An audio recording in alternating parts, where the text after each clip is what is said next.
and welcome to episode 10 of the Sheer Business Inspiration podcast.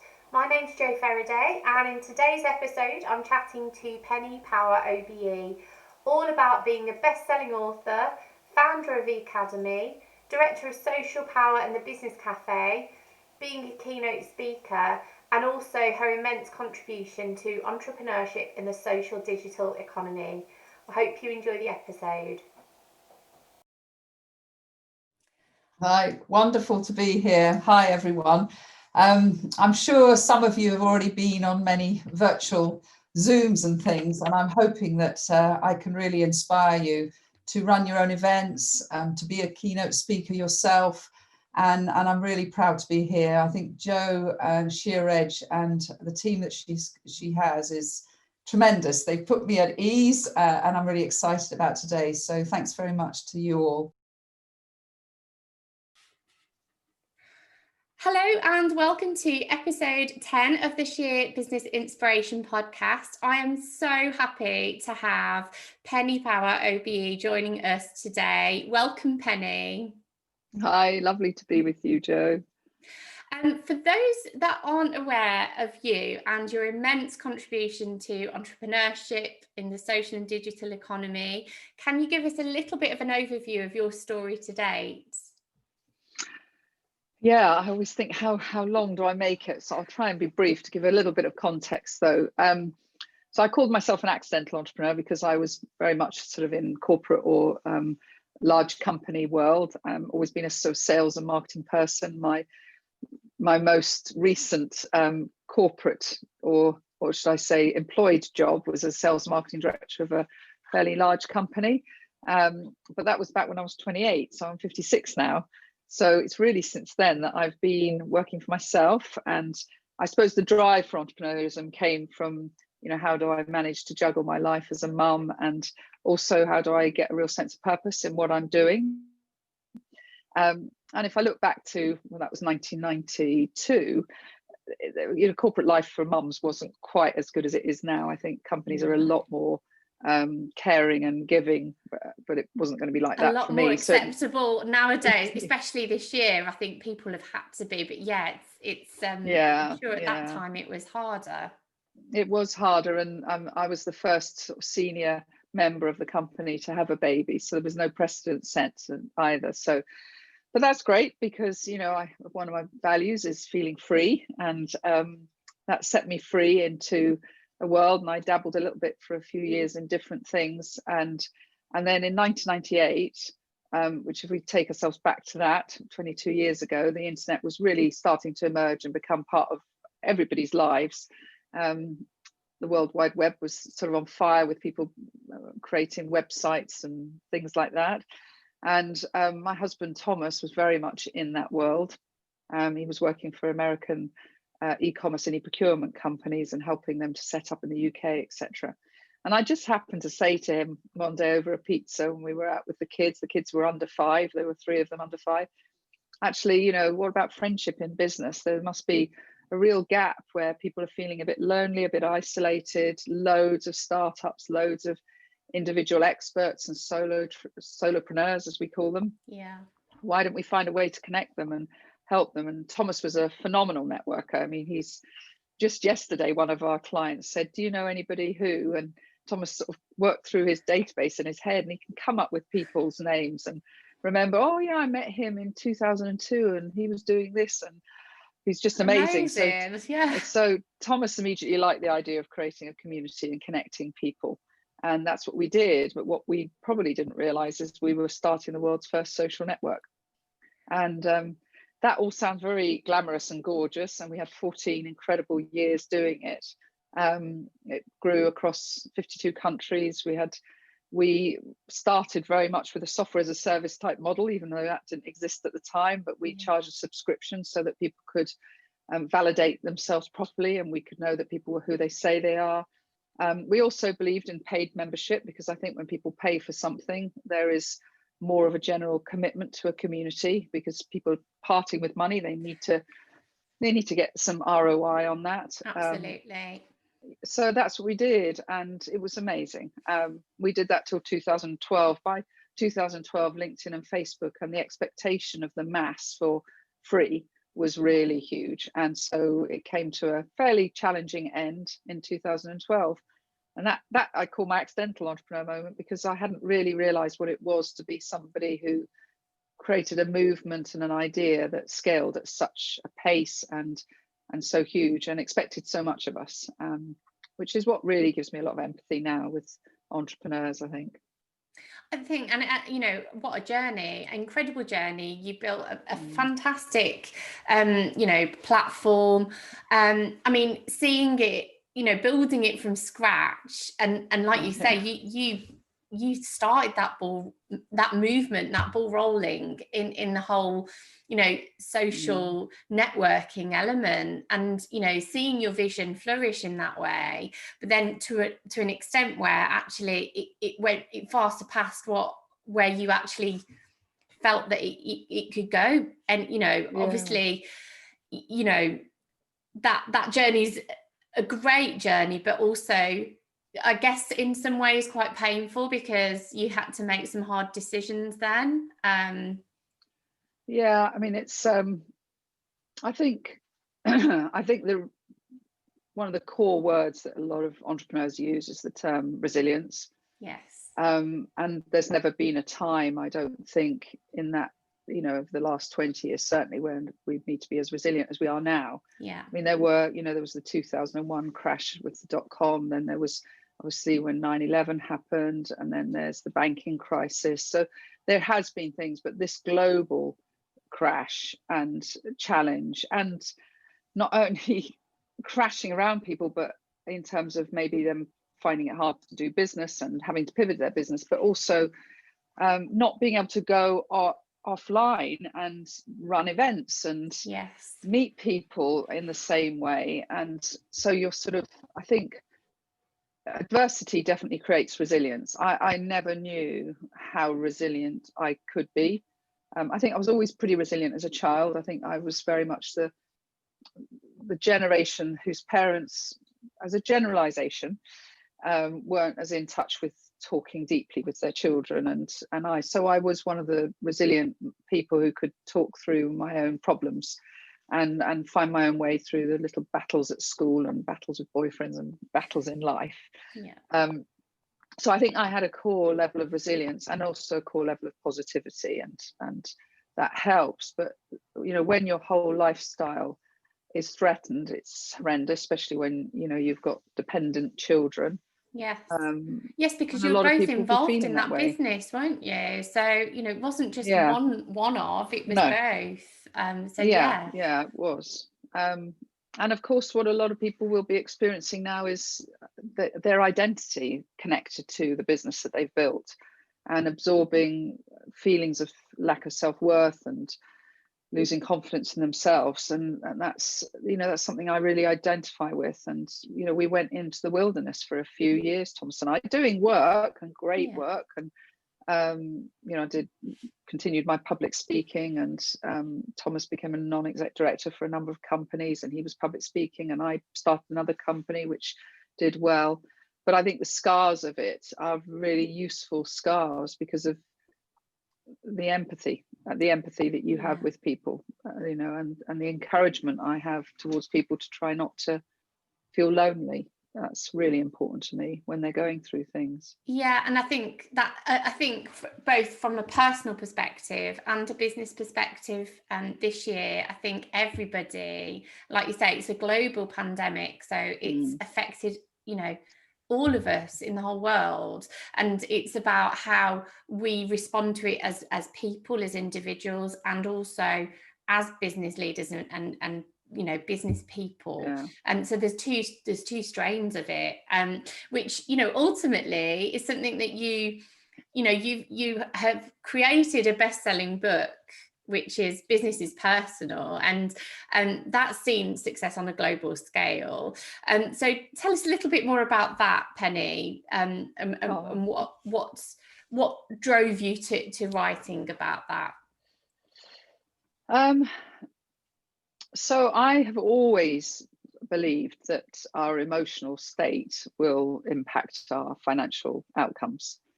I believed it from a very young age. I went into business at 19, and I know that was a belief system I had. When I became a leader, it was very important to me to manage the emotions of my team and understand them and understand what drives them, etc. And over a 5-year period, Thomas and I, it was quite unbelievable the number of knocks we got, not just financial ones, but massive emotional, personal ones that happened to our family. Some of this will be happening to people now, the deaths of people when they were too young, trauma that our daughter went through that was very significant, which she's now very passionate about helping other people go through this issue, which was she was abducted and raped by some men. And so we were really being knocked heavily.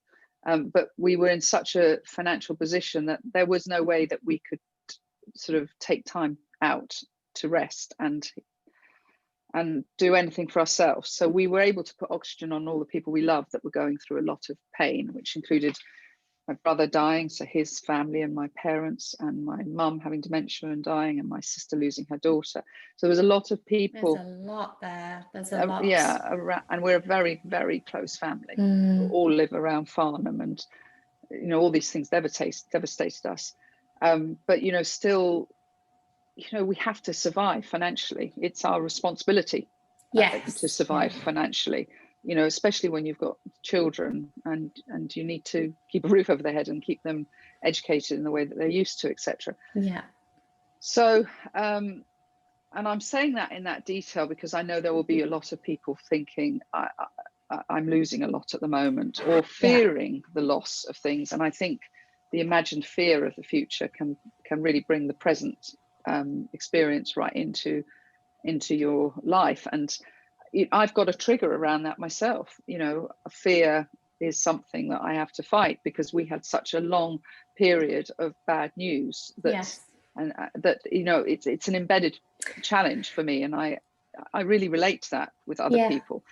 But the opposite of fear is obviously love, which is the number one value I have in my life, and the way that I project myself. And I think that Business is Personal as a book came about because I've always believed business is personal. And actually, I had some investors in the business after Academy, who one of the shareholders who joined board meetings said to me at the end of our first meeting together, by the way, I don't need to like you, it's business, it's not personal. And I stepped back from that and thought, when you're actually running your own business, I think it's personal even in a corporate, but when you're running your own business, you're making massive sacrifices, both in time and financially and,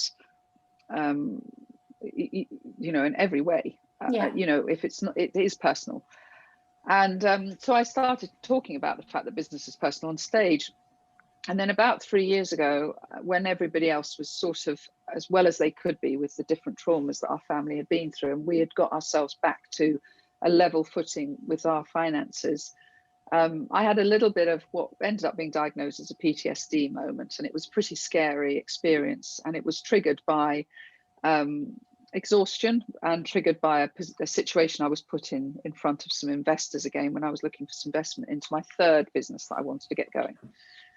And as a result of that, I decided, enough's enough. I think I need to go and unpack what's going on in my head. Yeah. And I decided to go to a psychologist. And it was a phenomenal experience because I think it's the first time that I allowed myself to believe that I wasn't infallible. Yes. Yeah. I used to wear the badge of honor that, oh, Penny, you're so strong. And I am incredibly independent, but an overdone strength of independent people is that they don't ask for help. And it's interesting actually how that's wrapped up in ego, and we all have ego. Yes. And I really needed to unpack that. So I had the most incredible period of time going to see a psychologist. And once I had sort of identified and we'd talked through some of these things that I'd been through, I started to become really fascinated by my personality and character as an entrepreneur. And that took me much more into the wider aspect of all of us as entrepreneurs. Yes. And I ended up creating, sort of looking at my own triggers through the week. And then when I'd go and see Anna, my psychologist, I'd talk these through with her. All sorts of things: boundaries, valuing yourself, assertiveness, non-assertiveness, all sorts of things. And I started to ask a question about it, but I was writing copious notes because all the time I was thinking, my goodness, how many of the 5 million entrepreneurs in the UK at the time and beyond across the world have got similar personality traits and characters that have built a business based on passion, but actually the business world has been quite tough for them. Yes. And you know, business is tough, but you've got some characters that accept that, and their personalities are so results driven and success driven, they can almost not allow emotion to come into their sphere of influence. Yeah. But there are a lot of us where business is quite an emotional journey. You know, the rejection, the compare and despair, the imposter syndrome, the feeling of not keeping up with everyone. So I decided to write my book about it. And when I wrote it, I decided that I wouldn't be able to do it unless I was really open and real about it. You know, it wasn't the time for me to hide anything. And it wasn't that I wanted to create I didn't want to create an autobiography, and I certainly didn't want to look like a victim, because I don't feel I'm a victim. I take personal responsibility for everything that's happened in my life. Yeah. But it had to be laid bare, because nobody else would be able to resonate with it unless they could tell who the true me was. Yeah, and so, it's very raw, very honest, but like you say, it needed to be, didn't it? It needed to have all of those things for people to be able to resonate and relate to, definitely. And we'll be sharing links to where people can get that book. Oh, but that's lovely. Got on to do further publishing books as well, haven't you? Well, my first book I published was in 2009, and I think it was the publisher that asked me to go into their library of books. I think there was no books at that time really on social media, and it was called Know Me, Like Me, Follow Me, and it was about how to become known, liked, and followed. And then Business Cafe, the Business is Personal, is my second book. Thomas has authored a number of books as well. And I suppose, I don't know, I sometimes think there's another book, maybe a book between the two of us, in us, where we join up. I think I held back some of the emotional family traumas that I've been through, because I didn't want to shock people too much. I didn't want to go down that line too much. I wanted to keep the book about business, although I allude to the personal stuff. And what is interesting is when you look at the different psychometric profiles of different people, whether you use DISC or Myers-Briggs or whatever, it's interesting the feedback I get from across the range. So I think I'm trying to identify with everybody really in it. And what I have found fascinating is a lot of the clients that we've attracted are people that are quite opposite to me in personality. So that's quite interesting, isn't it? I think that's quite interesting. Yeah, but I think that people who are closed are even lonelier. I'm very open. Yes. But, closed people are even lonelier, and what they really want is to go into small, intimate groups where they can trust people and know they're safe, not become overwhelmed by too much noise that you get on social media. Yeah. And so it is really interesting, because everybody's got emotions and everybody's got strong hearts that want to feel loved and validated. And I also think people want a safe space. They want somewhere where they can go and air how they're feeling, but not feel like they're judged in any way. So I think that's a key thing. It is. You received your OBE in 2014, and that was just I bet that was probably, alongside maybe the birth of your children, probably one of your proudest moments. Am I right in assuming that? Yeah, it was a phenomenal experience, and it was about a year and a half after Academy had come to an end, and Thomas and I were really quite sad about that, not just for ourselves, but because there were 650,000 members that really used it as their home. We always created a culture of friendship and openness, and people created their own groups on it and had their blog content on it and connected with each other. And we took away the home from them as well. So we carried quite a burden around that. And we also felt, I suppose, there was a sense of anger about the fact that, we were contributing so much to so many small businesses that needed that place. And yet Facebook and LinkedIn was growing, and they were American, and there was this feeling that this was a British phenomenal business actually that hadn't been able to succeed. So there was a mix of emotions around it all. And so that feeling of validation that we were seen at the highest level as somebody who had contributed. Absolutely. And I mean, my only feeling about it that made me feel a bit bad was it was really Thomas who built this business to what it was, the Academy. I mean, he's the most unconditionally giving person and connector of people. But he was just so proud, and we all went to meet the Queen, and I feel I was collecting it on his behalf, but also on behalf of all of the members, that actually some of them who I still connect with, who joined back in 1998, 2000, who were the ones that built the community, because it's the members that make a community. Yes. You can only create a safe space for it. So I felt like I was collecting it on behalf of a lot of people. But I think don't do yourself a disservice. You put your heart and soul into it. So I think it's a well-deserved accolade that you received. We've talked about, there's going to be a lot of people that are finding themselves in a situation where they might have lost their jobs, in some cases homes. They might be in a situation where they're thinking, my career path I wanted to do isn't clear for me anymore, and I don't really know what I want to do. I might start a business, I might not.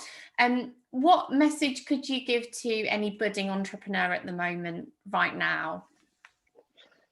So I think you're absolutely right to identify people who are feeling unstable in their jobs as well. And, there is a massive birth of startups. In fact, our own son has left a big consulting firm of his own decision, because he sees this as an opportunity for him to create his own business now.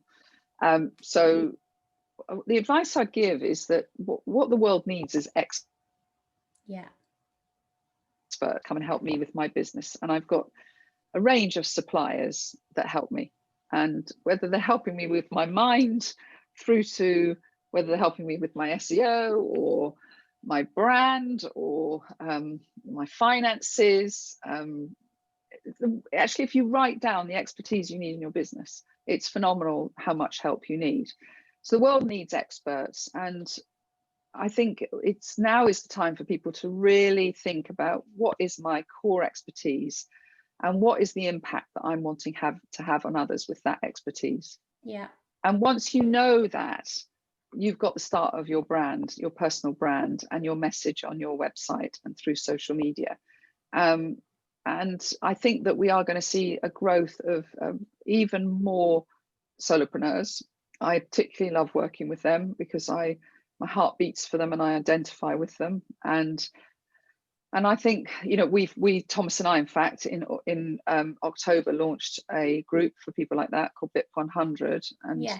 We've decided to make it a very small, intimate group so that those experts can refer business and really get to know one another, but also be comfortable enough to open up. So like on a Tuesday, we have a wellbeing session and people can join that. And we did that this morning, and it's wonderful to see people opening up, feeling safe enough to open up. But actually, when you listen to someone open up, you start to get a sense of their true values. Yes. And then you really want to work with them. Yeah. So all those people that we've talked about, those corporate people, those startups, just really hone your expertise, know how to articulate it, and think about who you want to have that impact on. Who is the niche audience that is important to you?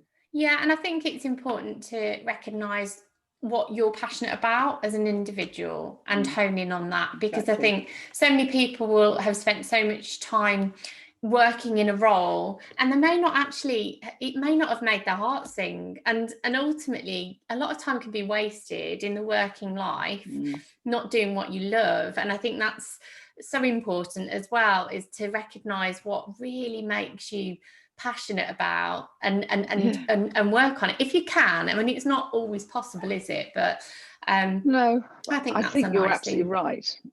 Absolutely. I mean, I suppose the reason I didn't lead with that is that I'm noticing a lot of people who are very passionate about what they do, but they're not getting the business skills to make it happen. Yes. They're And that's so purpose driven. important, isn't it, to have that It support? is. So it is the balance. But I agree with you. It's horrible if you're doing something without that sense of purpose. And you know, going back to that fear or love, when you get into that sense of purpose, you're then driving yourself with love rather than fear.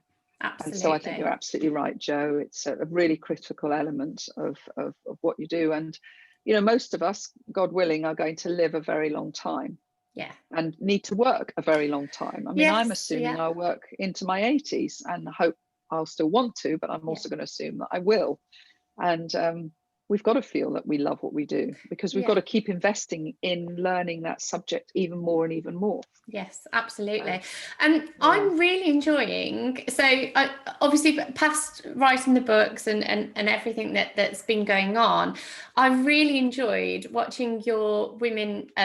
It's like your business version of Loose Women, isn't it? So it's business blondes, isn't it? It is called Business Blondes, which I'm a bit worried that doesn't sound diverse enough. So I'm still sort of talking that through with the other three ladies. And I always wanted to do a sort of Loose Women for Business, because I'd be watching Loose Women sometimes and thinking, talk about business, and not just celebrity and all that other stuff that goes on. And so I sort of talked about that, and then three ladies who are in our mastermind group that we run sort of approached me and said, well, we'd really like to do this, and we're all blonde and we like this name, and we're on episode 11 this week. Amazing. You launched in September, didn't you? Yes, well done. Yeah. So, and we've got we always have a guest, and we talk about a particular subject with that guest. It's fun. It's 30 minutes over lunchtime, trying to keep it a bit light, but also give something that gives people a sense of hope, and also some skills. Yes, absolutely. And I think that, and it's something I'd, you know, encourage people to watch, because I really am enjoying them. So it's nice. Really good. You. And as you've mentioned, your mastermind group as well. So that's BIP 100 Club, isn't it? And that's been running. How long has that been running for now? Well, we've been running offline masterminds for a couple of years. So we've got 3 of those. And because of, you know, they were only 12-month programs, but because of COVID, we've stretched it out. We haven't charged them more, but we've kept it going virtually, and we'll be keeping together until they've done their 12 offline. BIP 100 was launched really seeing the need for an online mastermind, but also the need for massive amounts of connections for people. So our mastermind offline is 12 people. BIP 100 is for 100 people. And we really treat people, they are the master. You know, as far as I'm concerned, I'm not the guru. It's about really raising their brands and their knowledge. And so every Thursday, one of them will run an expert session into the group. And so it's really great. We're loving it. That launched on October the 7th, the BIP 100 one. So we've got 18 members now. Great. It's exciting to hear about it, and all of these things happening in this year. So I mean, if that's not a message to everyone, I don't know what is it. It has been a difficult time for many during this pandemic. Can you offer our listeners any inspiring and positive messages to G them up, to keep them hopeful? Yeah, so I think I have to first say that I know what it feels to be in despair and to feel dark. And I think it is really important to not resist that feeling if you're going through that, because I learned the hard way about putting things into a drawer and not going through it. And actually the psychologist would tell you the path to recovery is to not resist it, and then to accept where you are. And once you get to sort of acceptance, you come from resistance up to acceptance, you can then grow. So I would say, you know, really understand and accept what you feel you might be losing.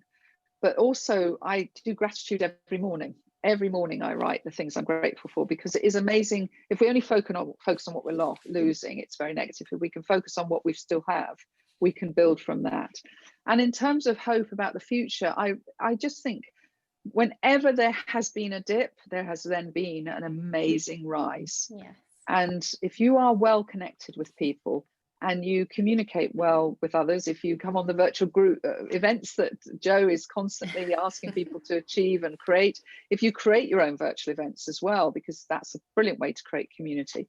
If you just stay really connected, you are going to do really well when we come out of this. And I've watched the way governments across the world have supported small business when we are coming out of bad economies. And there will be a lot of focus on the entrepreneurs and the startups and the going forward. And I am really happy about the way that corporate cultures are adapting. Yes. Because just this morning, our son, who's a wellbeing coach, he's been hired, and we'll have to say it because I think they're proud of it. He's been hired to work with a Coca-Cola partnership. Amazing. To support their staff. And I think that if you are staying employed, I think you're going to see a big shift in leadership. Oh, absolutely. And a big shift in the way that your well-being is considered. Absolutely. So I think the future is going to be really quite fantastic, but sometimes it takes a shock to create change, and that's what we're going through now. And there'll be opportunities, through any changes that do, like you said, there's a rise in opportunities. I'm really pleased for your son. Congratulate him, won't you? Thank you. Yeah, he's loving it. So other than all the other stuff that's going on, is there anything else that's new? I think it sounds like you've got lots going on anyway, but is there anything else that's bubbling away that you might? Yeah, well, I mean, constantly, I think I'm enjoying, there's a lot of people building these virtual events, which is exciting. So those seem to be filling my diary up quite hugely, which is exciting, because I know if we take ourselves back to March, people were terrified of it. Yes.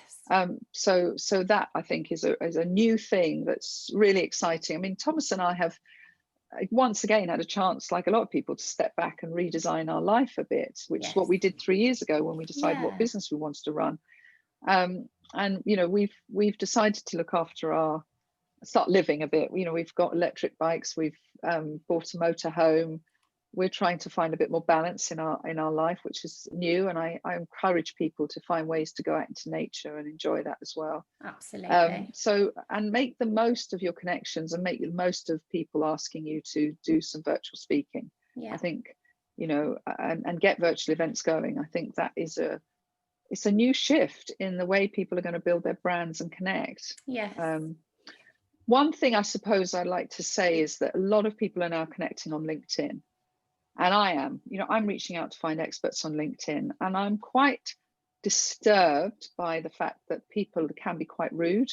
Yes. And what I would like to leave people with is the importance of kindness. Yeah. Because, when I look back to days when I was 19, I was doing telesales and we were allowed to call companies.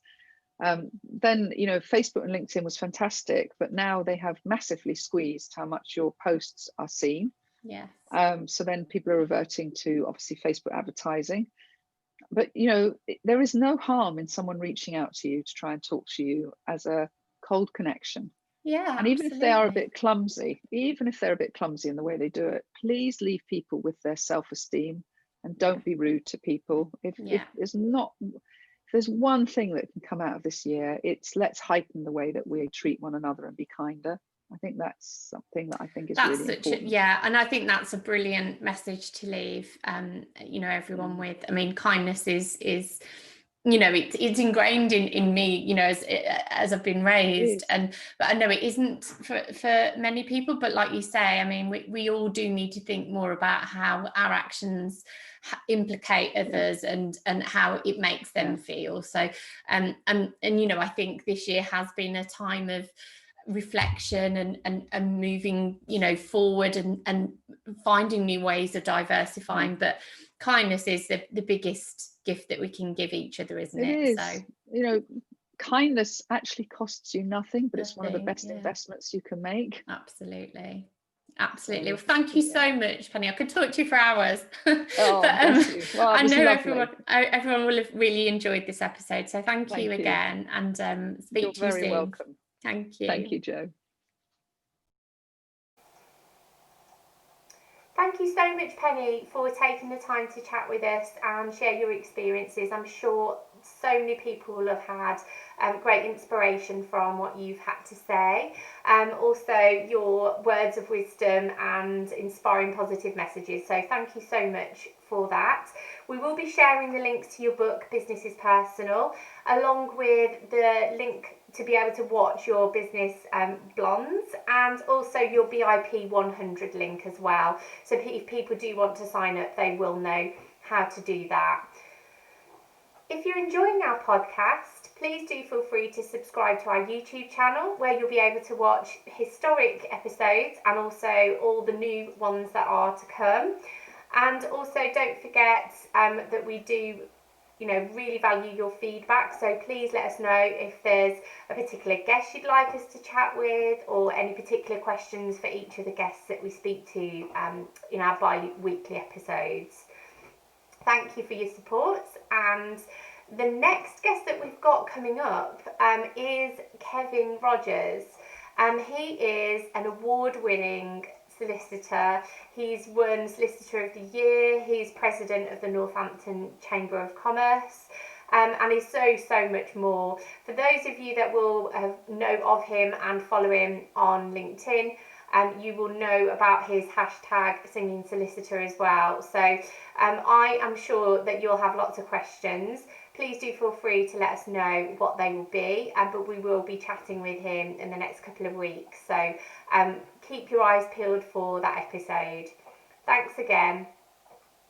Bye.